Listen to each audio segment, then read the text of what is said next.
El canal, Everil Worrell. Al pasar por la ciudad dormida, el río se arrastra. A lo largo de su margen izquierda, el viejo canal se lastra.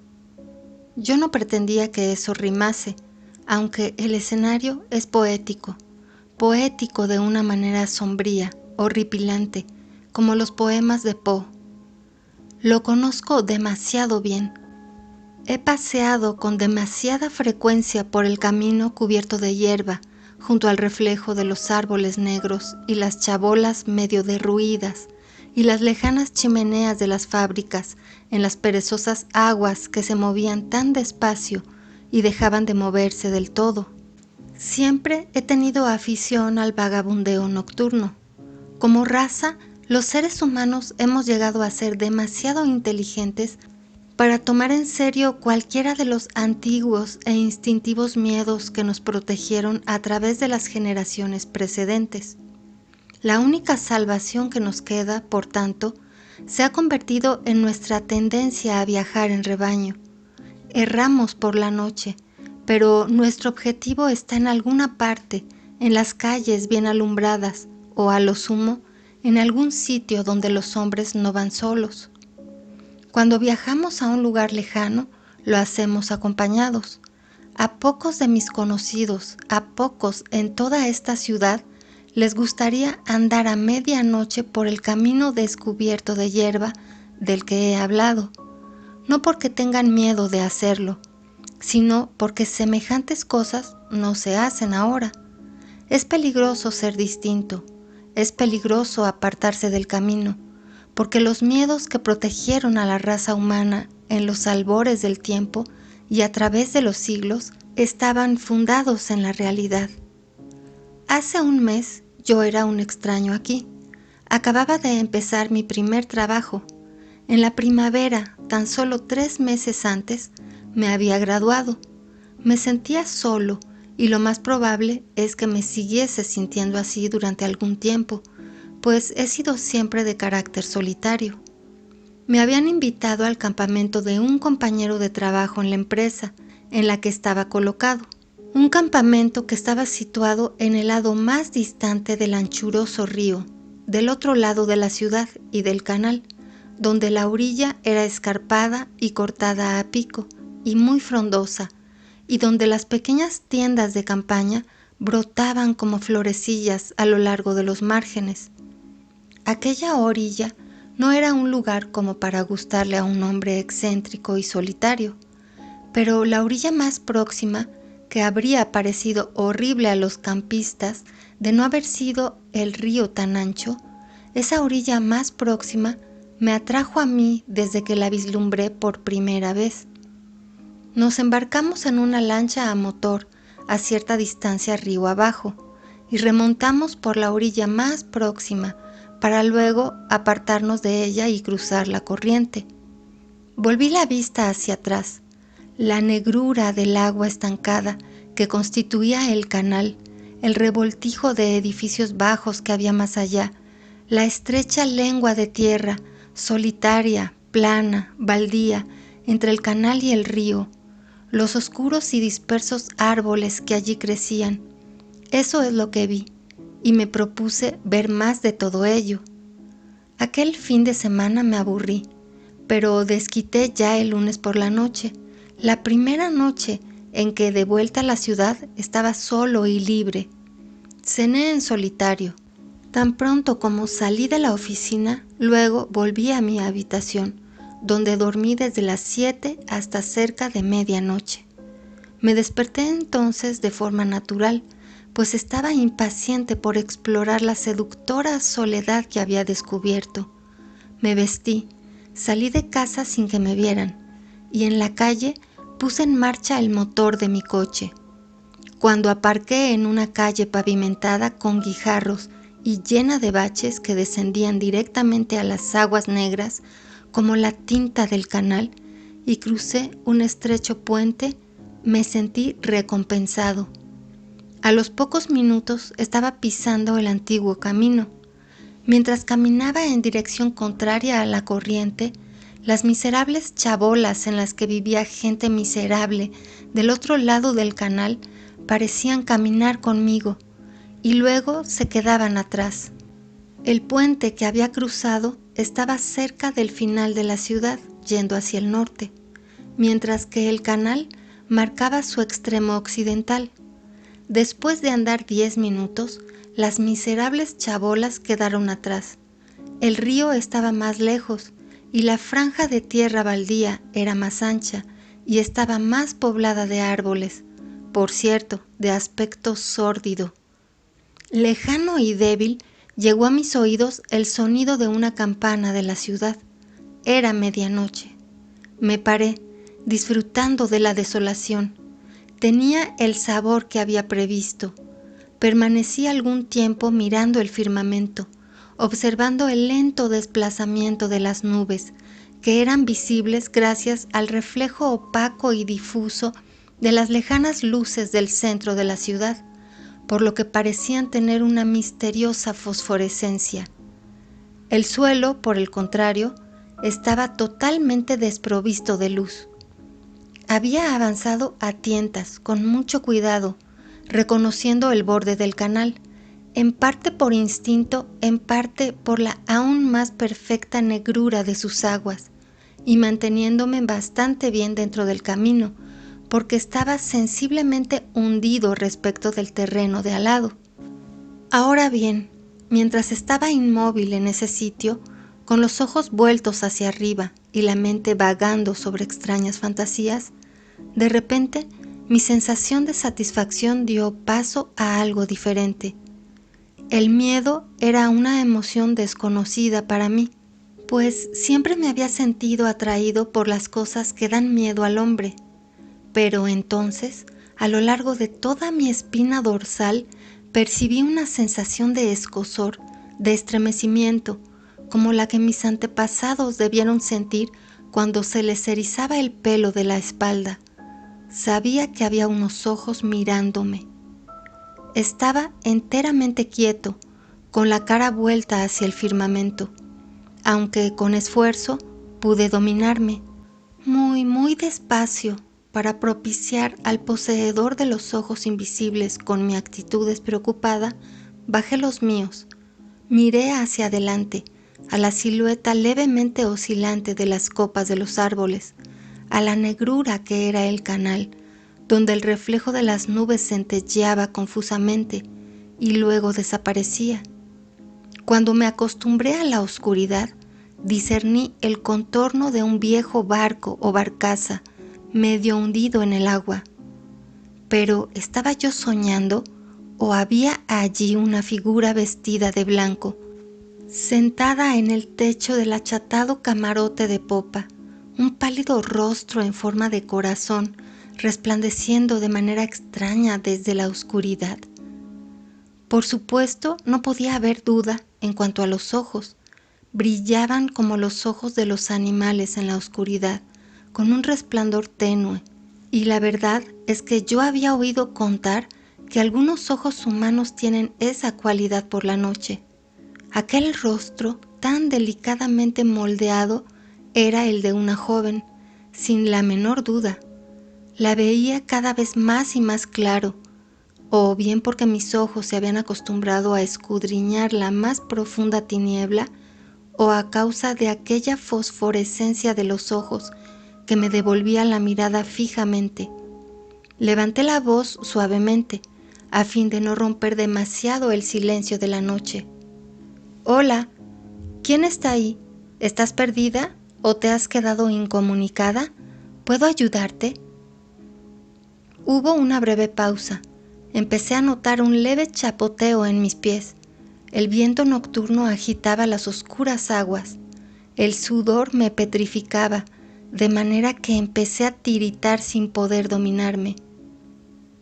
«Puedes quedarte y hablar un rato si lo deseas. Estoy sola, pero no estoy perdida, vivo aquí». La voz era poco más que un susurro, pero me había llegado claramente. Era la voz de una joven y vivía allí, en el viejo barco abandonado, medio hundido en las aguas estancadas. ¿No estás sola ahí? No, sola no.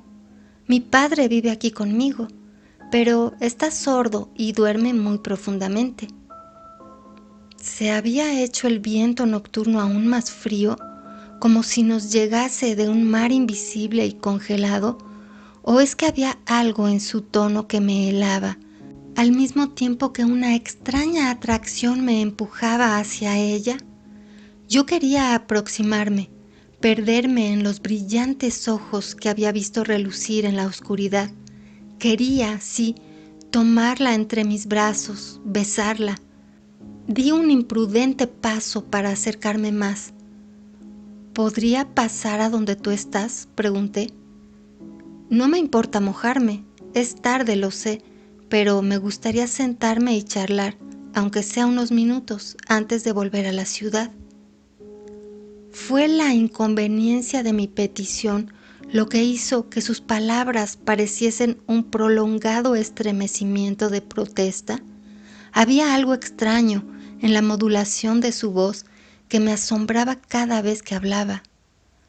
No, no puedes pasar. Entonces, ¿podría ir mañana o algún otro día? ¿Me dejarías entonces subir a bordo? ¿O quizá podrías bajar tú a tierra a charlar conmigo? No, durante el día no, nunca. La intensidad de su negación, a pesar del tono apagado que utilizó, me volvió a fascinar.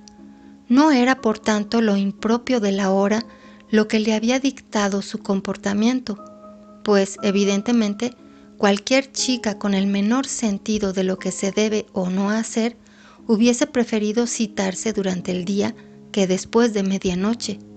Sin embargo, de sus últimas palabras podía sacarse la conclusión de que si yo volvía tenía que ser de noche. ¿Por qué dices nunca durante el día? Si viniese de día y conociese a tu padre, ¿no sería eso lo mejor? Entonces podríamos ser amigos. De noche mi padre duerme, de día duermo yo. Duermen muy profundamente tú y tu padre, ¿no es así? Sí, dormimos profundamente. ¿Y siempre a horas diferentes? Sí, siempre. Estamos de guardia. Uno de nosotros está siempre de guardia. Nos han tratado muy mal allá abajo en tu ciudad y nos hemos refugiado aquí. Y estamos siempre de guardia. Mi resentimiento se desvaneció y sentí que de nuevo me resultaba simpática. Estaba tan pálida y tan conmovedora en la noche. Mis ojos iban aprendiendo a atravesar más y más la oscuridad y me estaban dando una imagen mucho más definida. La tristeza de la solitaria escena, la perfección de la propia soledad, esas cosas contribuían a hacerla más conmovedora, y además estaba lo extraño del ambiente, del que aún entonces no me había apercibido más que en parte. Seguía el extraño frío que me hacía tiritar y que no obstante no se parecía al saludable frío de una noche fresca. En realidad no me evitaba sentir la opresión de la noche, que era especialmente bochornosa. Era como un ligero hálito mortal que iba y venía y que, sin embargo, no alteraba la temperatura del aire en sí. Pero tampoco era eso todo. Había un olor insalubre en la noche, un olor húmedo, pestífero, que podía haber sido el hálito de muerte y la putrefacción. Incluso yo, que era un conocedor de todas las cosas sórdidas y malsanas, trataba de evitar que mi mente cavilase en demasía sobre ese olor. Lo que debía de ser vivir respirándolo continuamente, no podía ni imaginármelo. Pero sin duda, la chica y su padre estaban habituados a él, y sin duda provenía del agua estancada del canal y de la madera podrida de la vieja barcaza. Al ver a la joven con más claridad, se me hacía evidente que estaba lastimosamente delgada. La ropa le colgaba como si fuesen harapos. Estaba seguro de que su pálida carita en forma de corazón sería aún más bella si pudiese verla más de cerca. Tenía que verla de cerca. Este es un sitio muy pobre para considerarlo un refugio, dije finalmente. Aunque se tenga muy poco dinero, se puede encontrar algo mejor. Tal vez pueda ayudarlos. Estoy seguro de que podría. Si lo mal que los trataron en la ciudad fue por su pobreza, yo no soy rico, pero podría ayudar con algo de dinero, o en todo caso, podría encontrarte un empleo. Estoy seguro de que podría. Los ojos que chispeaban a intervalos hacia mí como dos pequeños pozos de agua iluminados intermitentemente por un cielo barrido de nubes, parecieron brillar con más luminosidad. Había estado medio acurrucada, medio sentada en el techo del camarote, pero entonces se puso de pie de un salto, con un movimiento ligero, sinuoso, brusco, y dio varios pasos rápidos y desasosegados hacia adelante y atrás, antes de contestar. ¿Crees que me ayudarías atándome a una mesa de escribir, encerrándome detrás de unas puertas, lejos de la libertad, lejos del placer de hacer mi voluntad, de vivir como quiero? Es preferible este viejo barco, es preferible una tumba desierta bajo las estrellas. Una sensación positiva de afinidad con aquel extraño ser, cuya cara apenas había visto, se apoderó de mí. Yo mismo podía haber hablado así. Eso mismo había sentido yo con frecuencia, aunque nunca había soñado siquiera expresar mis pensamientos tan enérgicamente. Mi reglamentado horario de la vida cotidiana era algo en lo que pensaba poco. En realidad, únicamente vivía en mis vagabundeos nocturnos. Aquella chica tenía razón. Toda la vida debería ser libre. Comprendo mucho mejor de lo que crees, respondí. Quiero volver a verte, llegar a conocerte. Por supuesto, tiene que haber alguna manera de que pueda serte útil. Desde esta noche en adelante, para siempre, no tienes más que pedirme lo que quieras. Lo juro. ¿Juras eso? ¿Lo juras de verdad? Encantado por la ilusión con que pronunció sus palabras, levanté la mano hacia el cielo. Entonces escucha. Esta noche no puedes venir aquí donde estoy, ni yo a donde tú estás. No quiero que subas a este barco, ni esta noche, ni ninguna noche, y sobre todo, ningún día. Pero no pongas esa cara tan triste. Yo iré hacia ti. No, esta noche no, y quizá tampoco durante muchas noches. Sin embargo, será dentro de poco. Yo iré hacia ti, en la orilla del canal, cuando el agua deje de correr. Yo debí de hacer algún gesto de impaciencia o de desesperación. Parecía como una manera de decir nunca, pues ¿por qué habría de dejar de correr el agua del canal? Leyó mis pensamientos de alguna manera. Es que no comprendes, estoy hablando en serio. Te estoy prometiendo reunirme contigo ahí en la orilla pronto. El agua se mueve cada vez más despacio. Más arriba han desecado el canal. Entre estas esclusas más bajas, el agua sigue pasando y cae suavemente corriente abajo. Pero llegará una noche en que se quedará estancada. Esa noche yo iré a reunirme contigo, y cuando vaya te pediré un favor. Esa noche no pude obtener más que esa promesa. Había vuelto al lado del camarote, donde antes había estado acurrucada, y volvió a adoptar la misma postura, quedándose quieta y silenciosa, observándome. Unas veces veía sus ojos fijos en mí, otras veces no, pero sentía que me miraba fijamente. El airecillo frío que finalmente había olvidado mientras hablaba con ella, soplaba de nuevo, y el pestífero olor a podredumbre se hizo más intenso antes del amanecer. Me marché, y a los primeros albores del amanecer subí sigilosamente las escaleras de mi pensión y entré a mi cuarto. Al día siguiente, en la oficina, estaba muerto de cansancio, y pasaban uno y otro día sin sentirse, y estaba cada vez más y más cansado, pues un hombre no puede velar día y noche sin sufrir las consecuencias. Rondaba incesantemente el viejo camino y esperaba, noche tras noche, en la orilla, frente a la embarcación hundida.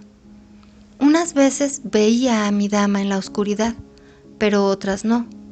Cuando la veía, ella hablaba poco, pero en algunas ocasiones se sentaba allí en lo alto del camarote y me dejaba contemplarla hasta el amanecer, o hasta que una extraña inquietud que daba miedo me apartaba de ella.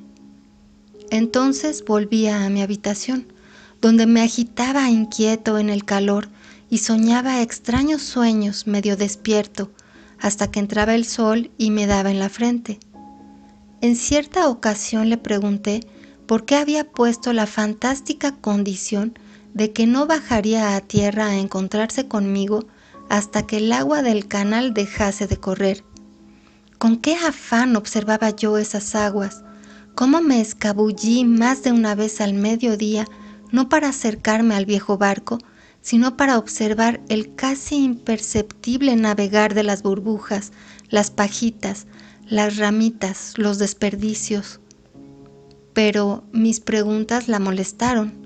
Mi papel era esperar.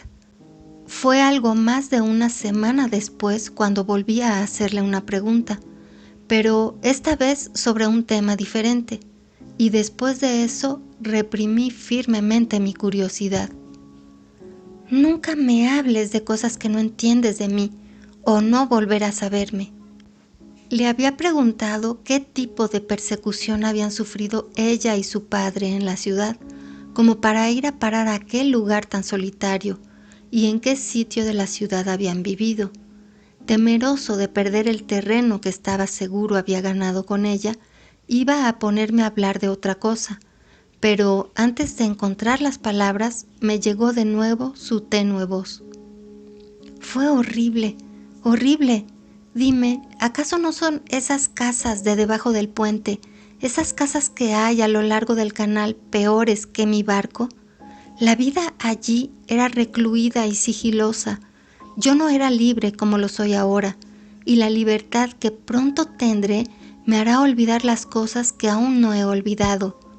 ¡Qué griterío! ¡Qué injurias y blasfemias!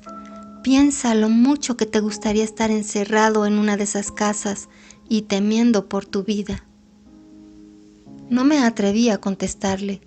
Estaba sorprendido de que se hubiese dignado a decir tanto, pero evidentemente sus palabras implicaban que antes de venir a vivir a la vieja y podrida embarcación, había habitado una de aquellas horribles casas por las que yo pasaba cuando me dirigía hacia ella. Aquellas casas, cada una de las cuales parecía el escenario elegido para un crimen.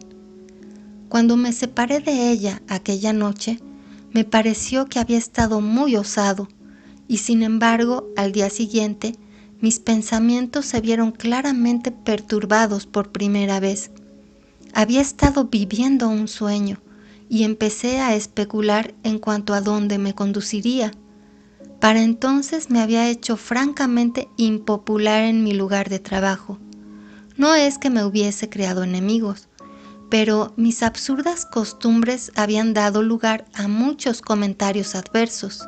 Creo que no habría costado mucho trabajo hacer creer a todo el personal que yo estaba loco. Me arrastraba día tras día, exhausto por la falta de sueño, consciente de que sus miradas inquisitivas, sin vivir más que para la noche siguiente. Un día abordé al hombre que me había invitado al campamento del otro lado del río. ¿Has advertido alguna vez la fila de casas medio en ruinas que hay a lo largo del canal, del lado de la ciudad? Le pregunté. Me miró de una forma un tanto extraña. Supongo que se dio cuenta de lo que implicaba romper el silencio después de tanto tiempo. «¿Qué gustos más raros tienes, Morton?», dijo al cabo de un momento. «Supongo que es que a veces deambulas por lugares extraños, pero mi consejo es que te mantengas lejos de esas casas. Son siniestras y tienen muy mala fama. Puedes muy bien poner en peligro tu vida si vas por allí a fisgar. Han sido escenario de varios asesinatos. ¿Por qué diablos ibas tú a querer investigarlas?». «No es que piense investigarlas», dije. «Me han interesado sencillamente desde fuera. A decir verdad es que he oído una historia, un rumor, aunque no importa dónde, sobre una joven y su padre que vivieron allí, que tuvieron que huir de allí. ¿Has oído esa historia alguna vez?».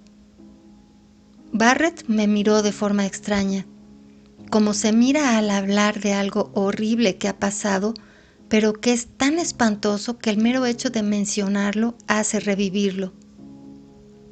«Lo que cuentas me recuerda a algo que decían que había ocurrido allí», contestó. «Apareció en todos los periódicos. Un niño desapareció en una de esas casas y se acusó a un padre y a una hija de habérselo llevado. Se les acusó de... Bueno, no me gusta hablar de semejantes cosas. Fue sumamente desagradable. Se encontró el cuerpo del niño, o más bien se encontró parte de él. Estaba mutilado. Tenía una herida muy grave en el cuello, según se supo después, y era como si le hubiesen chupado la sangre. Fue encontrado en el cuarto de la chica, escondido. El anciano y su hija huyeron antes de que se avisase a la policía. Se rastreó la zona, pero no se les encontró. Debes de haber leído en los periódicos, fue hace un par de años». En efecto, lo había leído, pero lo recordé después. De nuevo me invadió una terrible duda. ¿Quién era esa chica? ¿Qué era esa chica que parecía tener mi corazón en sus manos?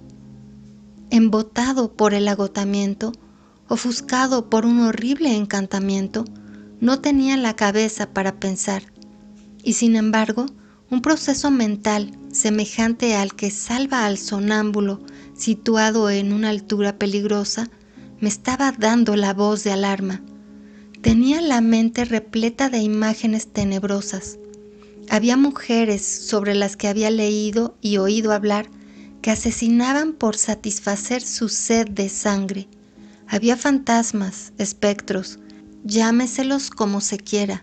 Sus nombres han sido legión en las tétricas páginas de ciertas tradiciones que se remontan a la infancia de la raza humana. Vampiros, así se les llamaba.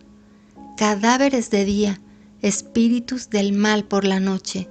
Matan el alma y el cuerpo de sus víctimas, pues quien muere del beso del vampiro, que deja su señal en el cuello, se convierte también en vampiro. Sobre todas esas cosas había leído, y en este último día en la oficina recordé que había leído que esos espectros tenían una limitación en sus vuelos nocturnos. No podían cruzar el agua que corre. Esa noche seguí el camino de siempre, reconociendo plenamente la desgracia de ser víctima de un encantamiento más fuerte que mi débil voluntad.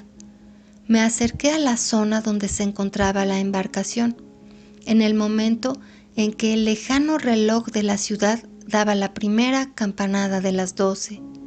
No había luna y el cielo estaba encapotado. Relámpagos de calor parpadeaban bajos en el firmamento y parecía que procedían de todas las direcciones limitando el horizonte, como si hubiese unos incendios invisibles detrás de los confines de la tierra. El intermitente resplandor me permitió ver algo nuevo. Entre el viejo barco y la orilla del canal se extendía una sombra larga, delgada, de aspecto sólido. Habían bajado una pasarela. En ese momento me di cuenta de que había estado jugando con unos poderes del mal que no tenían intención de dejarme marchar y que estaban ciertamente a punto de apoderarse de mí de manera inexorable. ¿por qué había acudido esa noche? ¿Por qué, a no ser que aquel hechizo al que me habían sometido fuese más fuerte y mucho más irrompible que cualquier otro hechizo de amor? Detrás de mí, en la oscuridad, oí el crujir de una ramita y algo pasó rozándome el brazo. Esto suponía, por tanto, la realización de mi sueño. Supe, sin volver la cabeza, que el pálido y delicado rostro de ojos brillantes estaba cerca del mío, que no tenía más que extender el brazo para tocar la esbelta elegancia de la joven que tanto había ansiado atraer hacia mí. Lo supe, y debería haber sentido el éxtasis que había augurado, pero en su lugar me dominaron los hedores pestíferos de la noche, pesados y opresivos por el calor, que no se veía aliviado ni por una brizna de aire. Las hojas de los árboles colgaban inmóviles, como si realmente se estuviesen marchitando en las ramas. Haciendo un esfuerzo, volví la cabeza. 2 manos me agarraron por el cuello.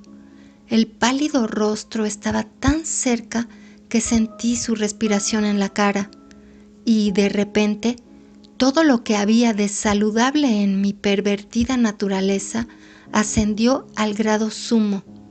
Ansiaba el contacto con la boca encarnada, como una flor oscura que se abría ante mí en la noche. La ansiaba y sin embargo la temía aún más. Retrocedí y sujeté con firmeza las frágiles manos que trataban de asirme. Me encontraba frente al camino que llevaba a la ciudad.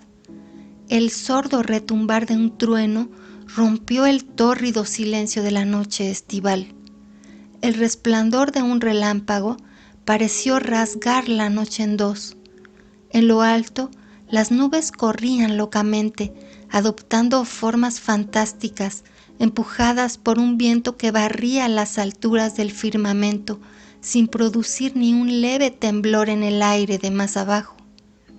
Y por el canal, a lo lejos, la siniestra luz deslumbradora parecía estar jugando y saltando por encima de la fila de chabolas, malditas y embrujadas por el fantasma de un niño muerto. Tenía la mirada fija en ellas, mientras me apartaba del pálido rostro y me debatía contra el abrazo que pretendía vencer la resistencia de mi voluntad. Y así pasó un prolongado momento. El resplandor se desvaneció del cielo y una más intensa oscuridad se abatió sobre el mundo.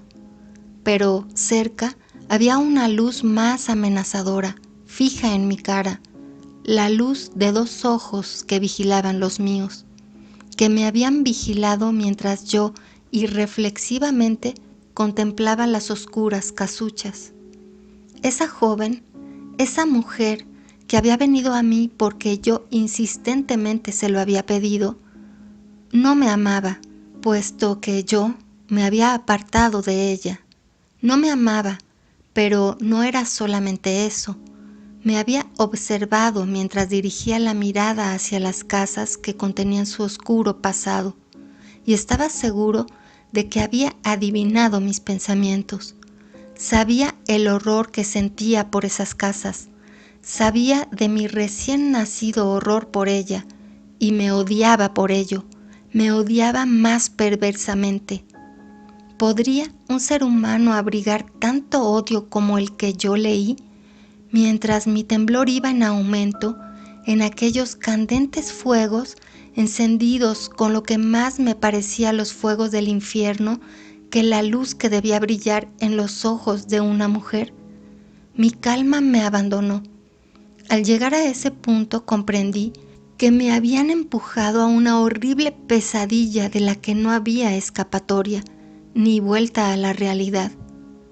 Mientras escribo, esa sensación me sobrecoge de nuevo, hasta el punto de que apenas puedo seguir escribiendo, y de no ser por lo que tengo que hacer, saldría corriendo a la calle, gritando para ser encerrado. Sé que horrorizado por el odio que vi en aquellos ojos, me hubiese ido, pero las dos delgadas manos que me agarraron por el brazo fueron lo bastante fuertes para impedirlo. Me había librado del beso, pero no me iba a escapar del juramento que había hecho de servirla. Lo prometiste, lo juraste, me susurró al oído, y esta noche vas a cumplir tu juramento. Mi juramento. Sí, tenía un juramento que cumplir. Había levantado una mano hacia el oscuro cielo y había jurado servirla. Libremente y por mi propia voluntad había jurado. Déjame que te ayude a volver a tu barco, rogué. Tú no sientes nada bueno hacia mí. Voy a volver a la ciudad y tú puedes volver con tu padre y olvidarme. La risa con que recibió mis palabras no la olvidaré jamás.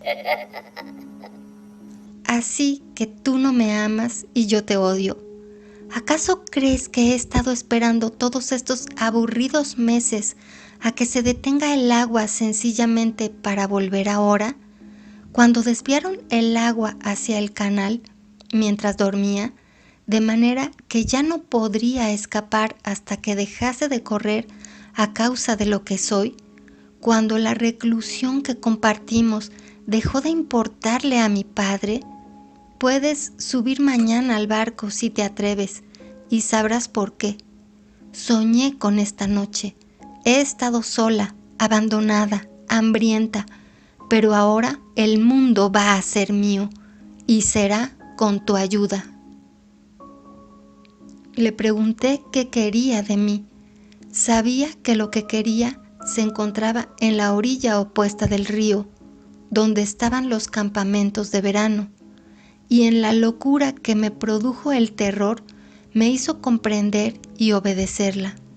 Tenía que llevarla en brazos y cruzar el largo puente que atravesaba el río, que estaba desierto en las altas horas de la noche.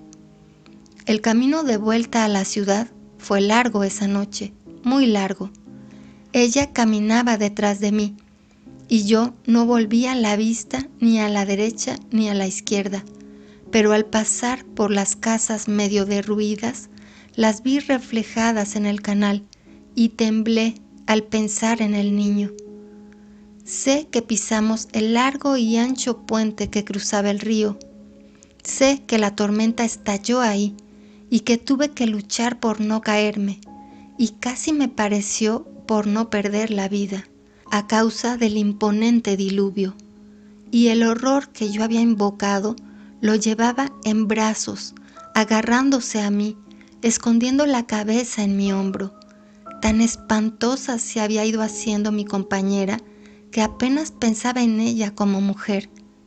La tormenta seguía bramando cuando saltó de mis brazos en la otra orilla, y de nuevo continué caminando con ella contra mi voluntad, mientras los árboles agitaban sus ramas a mi alrededor, debajo al descubierto el pálido revés de las hojas con los fuertes y frecuentes resplandores que rasgaban el firmamento. Y así seguimos, con las ramas volando por los aires, pero sin golpearnos, gracias a un milagro de mala suerte que evitó que ella o yo nos viésemos decapitados por las que caían. El río era una confusión de olas encopetadas que, al ser aplastadas por la violencia con que caía la lluvia, adoptaban formas extrañas. Las nubes, tal como las veíamos, eran como demonios surcando el cielo. Dejamos atrás, una tras otra, varias tiendas de campaña y unas pocas en las que se veía una tenue luz detrás de las paredes de lona. Se paró delante de una tienda iluminada, indicándome que me quedase atrás. Vi su oscura silueta destacarse, la vi moverse sigilosamente hacia la puerta y luego aumentar de tamaño al entrar. La oía hablar en tonos bajos y conmovedores que me habían hechizado el alma la primera vez que nos encontramos. Perdón, me he perdido en la tormenta. Por favor, déjeme quedarme un momento, estoy muy cansada y tengo mucho frío. Sabía lo que iba a ocurrir. Le besaría y entonces... Pero a mí me había perdonado el beso del vampiro, y era porque tenía interés en utilizarme de otros modos. Pude marcharme libremente esa noche. Dentro de aquella tienda, ella podía satisfacer su sed de sangre, de la que llevaba tanto tiempo privándose. Me lo indicaba esa avidez que había tenido su voz. Las dos voces de la tienda se apagaron, tanto que no oía las palabras. Sin embargo, esos tonos bajos hablaban por sí mismos, y no había nada en el mundo que yo pudiese hacer para dar la voz de alarma. No se puede irrumpir en la tienda de un hombre y prevenirle contra la hermosa mujer a la que está a punto de besar, diciéndole que es un vampiro. El que me encerrasen en un manicomio no iba a servir para salvar a nadie del mal que yo inconscientemente había desencadenado. Cabizbajo, aguantando la lluvia, que entonces caía más mansamente, descendí al borde del agua. El viento había amainado, los carrizos susurraban a lo largo de la orilla. El estrépito de las olas se había reducido a un sombrío chapotear contra las rocas. Las nubes se desvanecían y se alejaban rumbo al horizonte, mientras yo permanecía pensativo y la luna creciente brillaba distante y difusa detrás de un velo de neblina. Y supe lo que tenía que hacer, y sé, mientras escribo estas líneas, lo que deseo hacer. Cuando mi horripilante amor entró en la tienda de aquel otro hombre, supe que por mucho que la aborreciese, no podía vivir sin ella. Me ha perdonado el beso del vampiro, pero tendré eso de ella en cuanto salve a otros de su maldición. Me lo he ganado con el alma. Llegaré a conocer ese oscuro éxtasis y voy a asegurarme de que nadie lo conozca después de mí. Es extraño cómo le lleva a uno la vida desde la felicidad de la infancia y de la juventud hacia un destino decretado de antemano. Yo tenía un joven tío al que le entusiasmaban los antiguos libros de caballería, como a mí me ha entusiasmado lo macabro. Me hizo una espada de roble y cuando se fue de voluntario a una de esas guerras de la gente pequeña, afiló la punta de la espada. Cayó en su primera acción, lejos, en tierra extranjera. La espada está colgada en mi pared. Nunca la he descolgado desde que él se marchó. Empezó al fin a despuntar la aurora, asqueada y lavada por la tormenta.